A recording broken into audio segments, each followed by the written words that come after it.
मित्रांनो नमस्कार. मनोगत या यूट्यूब चॅनलमध्ये आपले मनापासून स्वागत. मित्रांनो, आज आपण बोलणार आहोत अर्थातच केंद्रीय गृहमंत्री असलेल्या अमित शहांच्या विधानाबाबत. मित्रांनो, केंद्रामध्ये आणि राज्यामध्ये नवीन सरकार आले आणि नवीन आलेल्या भारतीय जनता पक्ष प्रणित सरकारचा धाक हा निश्चितपणाने असला पाहिजे.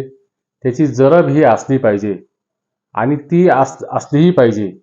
इथपर्यंत सर्व ठीक आहेत, पण नवीन सरकारबरोबरच नवीन उन्माद आणि नवीन उन्मादाचं अवतारशास्त्र जर जन्माला येत असेल, त्यातून अहंकार जर जन्माला येत असेल, तर तो उन्माद आणि अहंकार हा अजिबात असता कामा नये.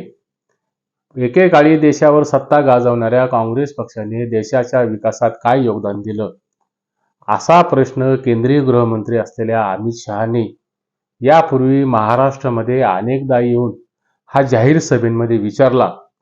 आणि अमित शहानी हाच प्रश्न हा परवा नाशिक जिल्ह्यातील मालेगाव तालुक्यातील एका कार्यक्रमात हाच प्रश्न पुन्हा वारंवार विचारला.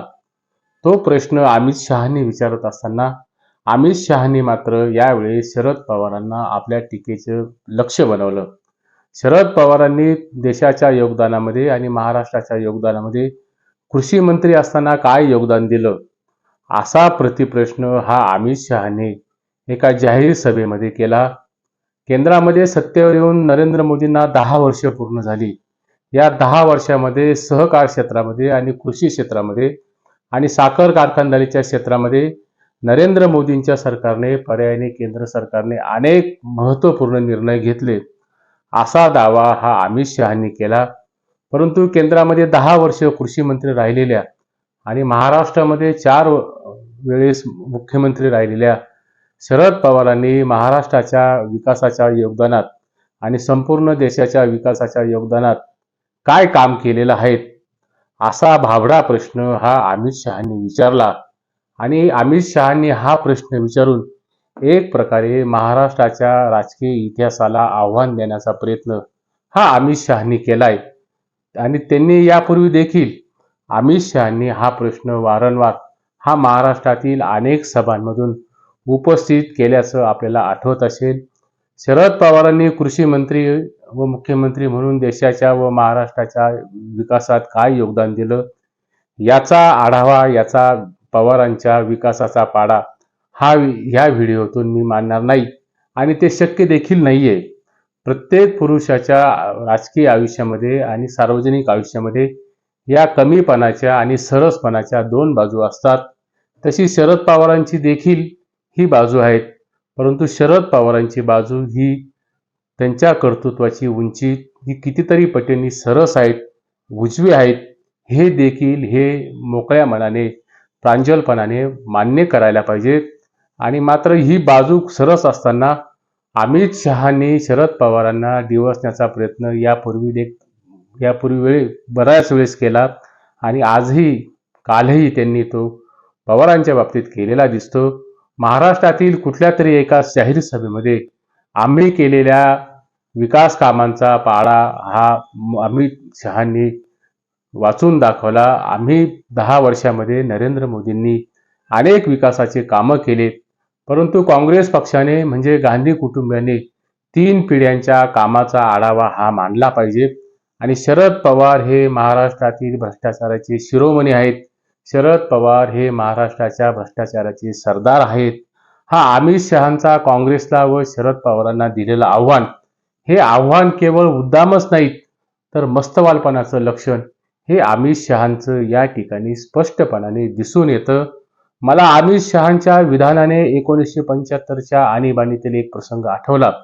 आणीबाणीच्या काळात माझं वय हे साधारण 2.5-3 वर्षाचं होतं, पण कुठल्या तरी पुस्तकामध्ये मी आणीबाणीचा प्रसंग तो वाचलेला आहे. तो प्रसंग मला या ठिकाणी आठवतो. आणीबाणीच्या काळात कुण्या तरी एका भुक्कड नेत्याने, सत्ताधारी असलेल्या नेत्याने जयप्रकाश नारायण यांच्यावर देशद्रोहाचा आरोप केला होता. त्याला उत्तर देताना जयप्रकाश नारायण सारखा देशभक्त म्हणाला होता, मी जर देशद्रोही असेल तर या देशामध्ये कुणीही हा देशभक्त असणार नाही. जयप्रकाश नारायण यांच्या उद्गाराची आठवण येण्याचे कारण म्हणजे अमित शहाने महाराष्ट्रातील भूमीवर येऊन काँग्रेसने व शरद पवारांनी देशासाठी काय योगदान केलं, असा सवाल उपस्थित करून अमित शहा वारंवार महाराष्ट्रात येऊन तोच आरोप हा महाराष्ट्राच्या भूमीमध्ये करतात. त्यातून मात्र महाराष्ट्राच्या राजकीय इतिहासाला आणि काँग्रेस पक्षाच्या उत्तुंग अशा कर्तृत्वाला, उत्तुंग अशा योगदानाला आव्हान देण्याचा प्रयत्न हे अमित शहा हे सातत्याने करतायत. आणि इतिहासाला आव्हान देण्याची क्षमता, इतिहासाला आव्हान देण्याची कुवता ही अमित शहांची या ठिकाणी नक्कीच नाहीये. आणि हा असता अमित शहांचा प्रकार म्हणजे घृणा आणि तिरस्काराचे मरे फुलवून सूर्यावर थुंकण्याचा वेडसरपणा अमित शहा हा महाराष्ट्रात वारंवार आणि सातत्याने करतायत. यापूर्वी देखील दिवंगत डॉक्टर मनमोहन सिंग यांच्यावरही अशीच टीका, बेताल टीका, शिवराळ टीका ही मोदी आणि शहांकडून वारंवार झालेली आहेत. गुजरातमधील झालेल्या विधानसभा निवडणुकीत अहमद पटेल यांनी गुजरातच्या मुख्यमंत्री पदावर बसवण्यासाठी तत्कालीन पंतप्रधान असलेल्या डॉक्टर मनमोहन सिंगांनी पाकिस्तानला विनंती केली होती की अहमद पटेलांना आपल्याला गुजरातच्या मुख्यमंत्री पदावर बसवायचं आहे.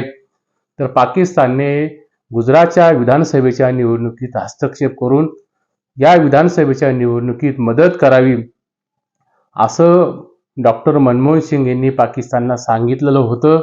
असं बेछूट विधान हे मोदी आणि शहांनी त्यावेळेस केलेलं होतं. मुळात हे विधान कुठल्याही सडकछापपणाला लाज आणणारं विधान आणि घृणा निर्माण करणारं विधान होतं. ज्या डॉक्टर मनमोहन सिंग यांचे चरित्र हे संपूर्ण देशाला माहीत आहेत, ज्या डॉक्टर मनमोहन सिंगांनी भारताच्या रिझर्व्ह बँकेचं गव्हर्नरपद फक्त 1 रुपया घेऊन हे सांभाळलं होतं आणि त्यांचा राजकीय प्रवास हा लखलखीत चारित्र्य आणि जीवन घेऊन हे डॉक्टर मनमोहन सिंग हे जगले. आणि जगातील सर्वच जाणकारांना डॉक्टर मनमोहन सिंग यांचा आर्थिक उदारीकरणाचा जो निर्णय होता तो मात्र संपूर्ण देशभरातीलच नव्हे तर जगभरातील असलेल्या नेत्यांना नतमस्तक करणारा देखील होता. त्या डॉक्टर मनमोहन सिंगांना देखील हे अमित शहानी आणि पंतप्रधान असलेल्या नरेंद्र मोदींनी हे कधीही सोडलेलं नाही. अतिशय खालच्या पातळीवर जाऊन डॉक्टर मनमोहन सिंगांना तिने टीकेचं धनी बनवलं. त्यामुळे शरद पवारांनी महाराष्ट्राच्या आणि देशाच्या विकासात काय योगदान दिले हा अमित शहांचा सवाल म्हणजे नवं सरकार आणि नवा उन्माद हा दाखवणारा आहे. एवढेच आणि असेच या निमित्ताने हे म्हणावे लागेल. ज्या देशामध्ये साधा सुतळीचा तोडा बनत नव्हता, ज्या देशामध्ये साधी टाचणी बनत नव्हती, त्या देशामध्ये भाकरा नांगल सारखी जागतिक कीर्तीची अनेक धरणं ही देशभरामध्ये उभी राहिली. नव्हे देशभरामध्ये रेल्वेची इंजिन आणि अणुभट्ट्या ह्या उभ्या राहिल्यात. ऐन तारुण्यात ब्रिटिशांचा तुरुंगात 11 वर्ष तुरुंगात घालणारे पंडित नेहरू हे तत्कालीन पंतप्रधान होते. त्यांचा कार्यकाळ हा देशभरातील राजकीय इतिहासाला नवसंजीवनी देणारा होता. ते पंडित नेहरू केवळ राजकारणी नव्हते तर ते पंडित नेहरू एक ज्ञानी होते. ते पंडित नेहरू एक अभ्यासू इतिहासकार देखील होते. देशातील पहिले पंतप्रधान म्हणून लोकशाहीचा पाया हा पंडित नेहरूंनी घातला. त्यांनाही आणि त्यांचाही इतिहास पुसण्याचं काम हे सातत्याने अमित शहा हे जाहीर सभेमधून करतायत. कुठल्याही वाईट घटनेला, कुठल्याही अनुचित घटनेला हे पंडित नेहरूंना जबाबदार धरण्याचं काम हे अमित शहा आणि भारतीय जनता पक्षाची तत्सम मंडळी सातत्याने करतायत.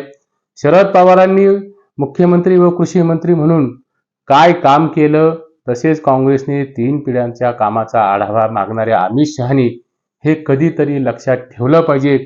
नेहरू गांधींचा 3 पिढ्यांचा इतिहास हा देशाचा उज्ज्वल इतिहास आहे.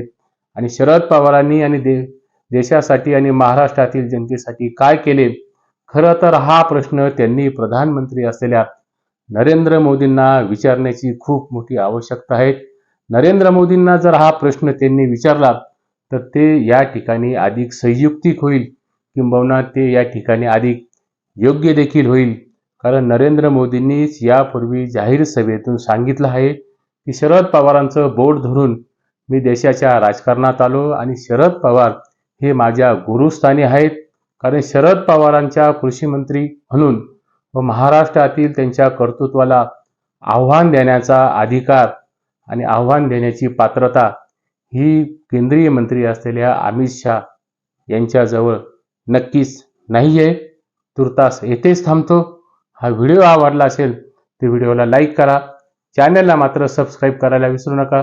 नमस्कार.